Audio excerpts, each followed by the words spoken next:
Subscribe कीजिए Jharkhand jobs update with आनंद को and bell icon press कीजिए। सबसे पहले पाइए झारखंड से जुड़ी खबर। नहीं तो पता चलता कि वो आज कार्रवाई की स्थिति पर आ जाता। अध्यक्ष महोदय, इसलिए बातें तो बहुत है, लेकिन मैं आज इस अंतिम वक्त में यही कहना चाहूंगा।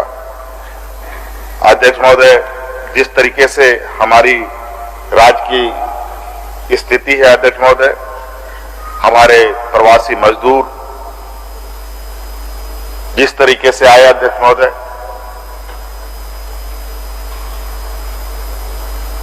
और अध्यक्ष महोदय आपने देखा कि हम लोगों ने बड़े पैमाने पर दो ट्रेन मजदूरों से भरकर रवाना किया। पूरा हम इसकी सहमत इसमें हम, लेकिन केंद्र सरकार की डिफेंस मिनिस्ट्री की आग्रह थी कि चाइना बॉर्डर में हमें सड़क बनाना है। हमने अपने इस राज्य के मजदूरों को इस देश की रक्षा के लिए सड़क बनाने के लिए भेजा राज्य से बाहर। आज दुर्भाग्य से एक हमारा मजदूर वहां मारा गया साहेबगंज, और आज कुछ बुरी खबरें भी आ रही हैं अध्यक्ष महोदय।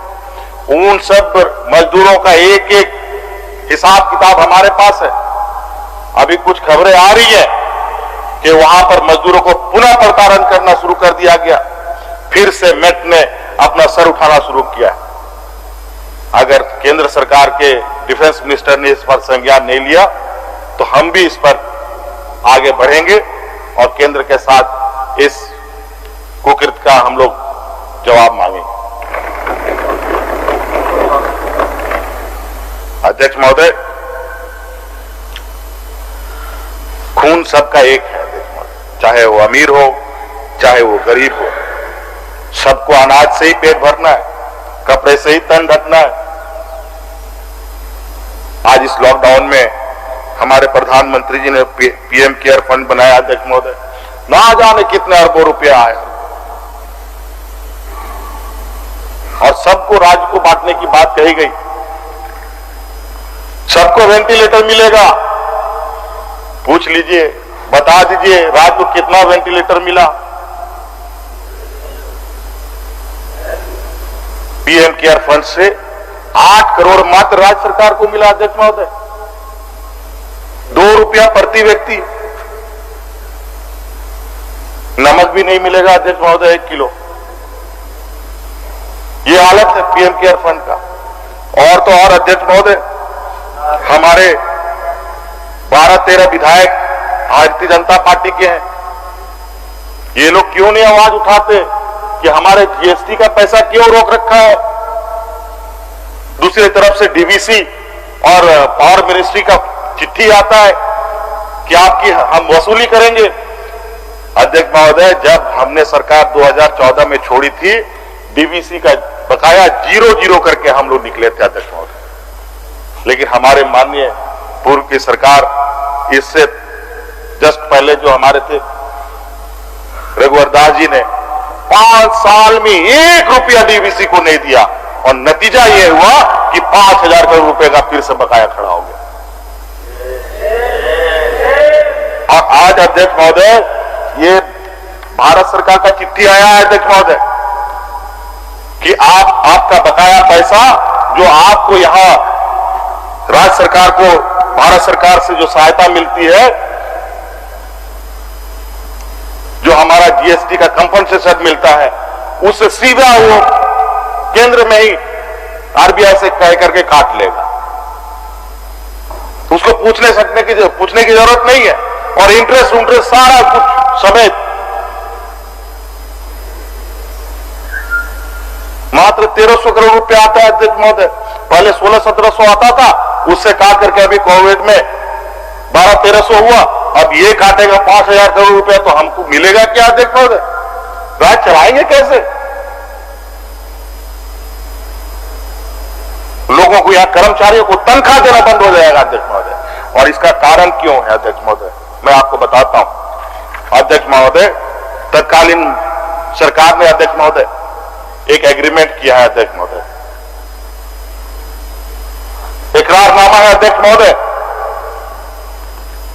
और वो अध्यक्ष महोदय ऐसा एग्रीमेंट मुझे लगता है कि इस राज्य के जमीन दलाल लोग भी नहीं करते होंगे, पॉकेटमार लोग भी नहीं करता होगा अध्यक्ष महोदय। अध्यक्ष महोदय, इसमें स्पष्ट रूप से इन्होंने इकरार किया है कि अगर हम पैसा नहीं देंगे तो मेरा पैसा सीधे आप केंद्र से काट ले, इंटरेस्ट समेत, हम कुछ नहीं बोलेंगे। बिल्कुल स्पष्ट रूप से इन लोगों ने, चूंकि ये जानते थे कि हम ये काम कर रहे हैं कि हम एक भी रुपया नहीं देंगे डीवीसी को, और इनका पैसा इस तरीके से, मतलब ये हो गया अध्यक्ष महोदय, लोकल भाषा में क्या बोलते हैं इसको, हाँ? नहीं, ताना से नहीं, और क्या एडजस्टमेंट को क्या बोलता है लोकल मेट को, क्या जो एक वर्ड है बहुत अच्छा, हाँ उसी टाइप का कोई है, मतलब गरीब राज्य और जो कमजोर, जो गरीब है उसको इसी तरीके से, हाँ मैं तुमको इतना पैसा दिया, इसको तुम नहीं दिया तो तुम्हारा बकरा उठा के ले गए, तुम्हारा गाय उठा के लेके चले गए, आप कुछ भी नहीं सकते हैं अध्यक्ष महोदय। ये हालत हो गई हमारी, ये हमारे पूर्व की सरकार की करतूतें हैं अध्यक्ष महोदय। इनका ये हम किस तरीके से, अभी आपने कल हाईकोर्ट का जजमेंट देख ही लिया अध्यक्ष महोदय, अखबारों में जो भी उन्होंने आदेश दिया है, जो संक्षिप्त में आपने देखा। अब उन 18,000 शिक्षकों का क्या होगा, आज सहायक पुलिस का क्या होगा, मेरा तो स्पष्ट मानना है अध्यक्ष महोदय। आज जिस तरीके से ये धरना प्रदर्शन करते हैं, मंत्री और नेताओं का, विधायकों का, सत्ता पक्षों का घर घेराव करते हैं, तो संपूर्ण विपक्ष के लोगों का घेराव होना चाहिए अध्यक्ष महोदय, ना कि सरकार।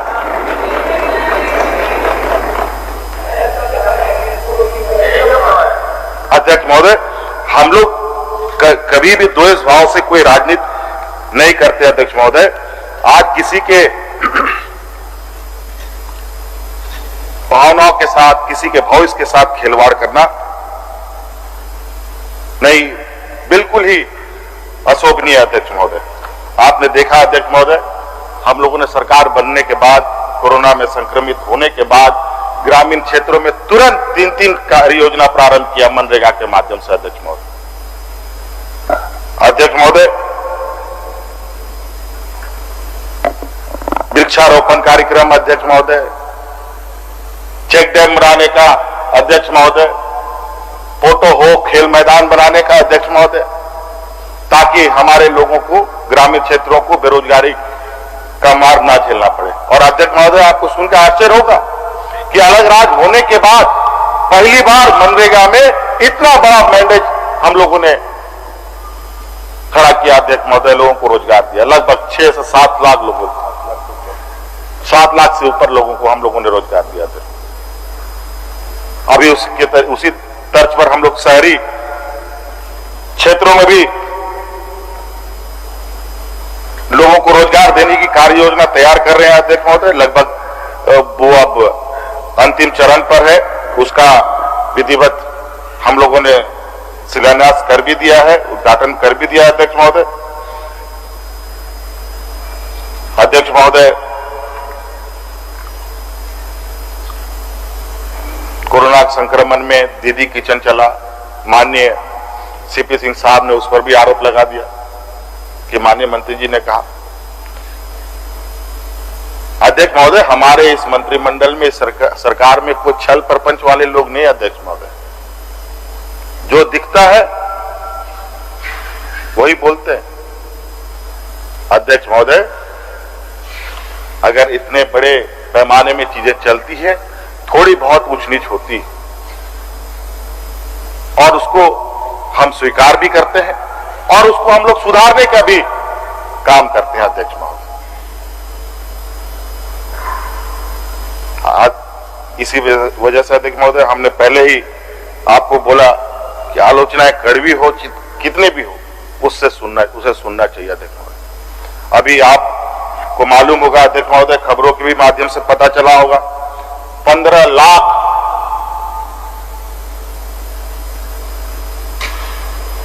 बीपीएल धारियों के अलावा और गरीबों को हम लोग अनाज देने के लिए उनका बीपीएल कार्ड बनवा रहे हैं अध्यक्ष महोदय।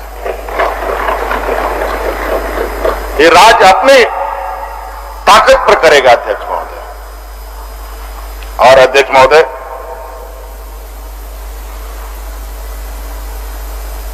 हम लोगों ने कई ऐसे चीजें, हम लोग अपने भविष्य के रास्ते को अगर हम लोग तय करने की दृढ़ संकल्प रखते हैं अध्यक्ष महोदय, तो हम अपने अतीत को भी नहीं भूलते। अतीत की तकलीफों से, अतीत की गलतियों से सीखकर हम भविष्य के रास्ते तय करते हैं अध्यक्ष महोदय। आज ये राज आंदोलन का उपज है, कई लोगों का खून पसीना से सींचा हुआ ये राज है अध्यक्ष महोदय।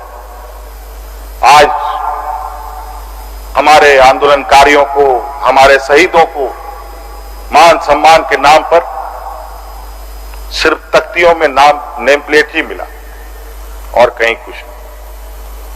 आदरणीय हमारे जितने भी शहीद हैं अध्यक्ष महोदय, हमारे इस राज्य के मेडिकल कॉलेज जितने भी थे, लगभग हमने सभी अपने वीर शहीदों के नाम, चाहे वो हमारे निर्मल महतो मेडिकल कॉलेज हो, फूलो झानो मेडिकल कॉलेज हो, चाहे हमारे डाल्टनगंज के क्या नाम है, नीलांबर पीतांबर, नहीं, शेख भिखारी कॉलेज हो, चाहे मेदनी राय मेडिकल कॉलेज के नाम से हम लोगों ने उसको प्रारंभ किया अध्यक्ष महोदय। इसके अलावा अध्यक्ष महोदय, हमारे राज्य में कई जाति भाषा बोलने वाले लोग हैं और कई समूह तो बड़े पैमाने पर इनकी संख्या है। आज भाषा संस्कृति को बढ़ावा देने के लिए अध्यक्ष महोदय, हमने मुंडारी, कुड़ुक, हो भाषा को 8वीं अनुसूची में शामिल करने के लिए भारत सरकार को प्रस्ताव भी भेजा है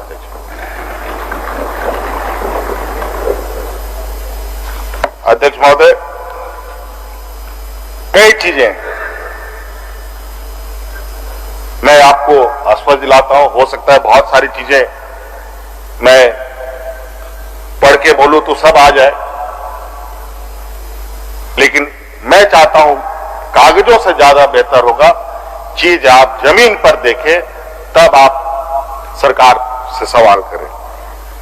आज कुछ चीजें जरूर हमारे राज्य में आवाज गूंजती है, जिसकी हम उसके खुद ही हिस्सा रहे हैं। आज हमारे इस राज्य में सरना कोड का मांग रखा गया है, जिसको लेकर के लगातार आवाज बुलंद करते रहे हमारे यहाँ के आदिवासी समुदाय के हमारे लोग। मैं उन सभी लोगों से आज इस सदन के माध्यम से बताना चाहूंगा कि इस मांग के पक्ष में हम भी हैं और बहुत जल्द सत्र से पहले ही हम सरना धर्म कोड के लिए अनुशंसा करके भारत सरकार को भेजा जाएगा। मैं आपको और हमारे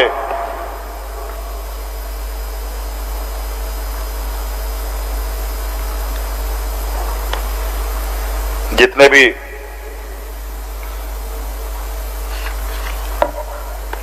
यहां पर लोग हैं, जो हमारे अनुबंध कर्मी जो लोग हैं विभिन्न वर्गों में, विभिन्न विभागों में, अध्यक्ष महोदय, उनसे भी मैं अपील करता हूं कि आप सभी लोगों के लिए हमने एक उच्च स्तरीय समिति बना रखी है, सभी अनुबंध कर्मियों की। थोड़ा आज हम लोग ऐसे ही संक्रमण से भी लड़ रहे हैं, ऐसे स्थिति पर धरना प्रदर्शन के कार्यक्रमों से सभी आप लोग दूर रहें। मेरा ये अपील होगा, आप लोग के प्रति काफी सकारात्मक सोच राज्य सरकार रखती है। आज पुलिसकर्मी जो यहाँ पर सहायक पुलिस बैठे हैं, उन्हें पता चला है बड़े पैमाने पर कोरोना पॉजिटिव भी ये हो रहे हैं। ये भी बहुत चिंतनीय है। अगर ऐसी स्थिति होगी तो इसके जिम्मेवार भी खुद ही बनना पड़ेगा। हमारे नौजवान बड़े पैमाने पर जेपीएससी और एसएससी की नियुक्ति को लेकर मुझे व्हाट्सएप, ट्विटर के माध्यम से भी संज्ञान में देते हैं। मैं उनको आश्वस्त दिलाता हूं, अभी जेपीएससी का चेयरमैन और सदस्यों का भी कार्यकाल पूरा हो चुका है। एसएससी में चेयरमैन इस्तीफा देकर वहां भी जगह खाली है, वहां के सदस्यों की भी जगह लगभग समाप्त हो चुकी है, 1-2 लोग हैं मात्र। और इस विषय पर हम लगातार समीक्षा कर रहे हैं, लगातार इसको हम देख रहे हैं। जिस तरीके से विगत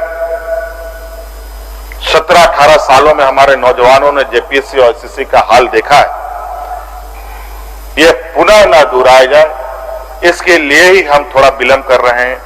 जब भी अब जेपीएससी और एसएससी से एग्जाम निकाला जाएगा, पूरा ठोक बजा करके निकाला जाएगा, ताकि किसी भी नौजवान का भविष्य के साथ भविष्य में कोई खिलवाड़ ना हो। और बहुत जल्द बड़े पैमाने पर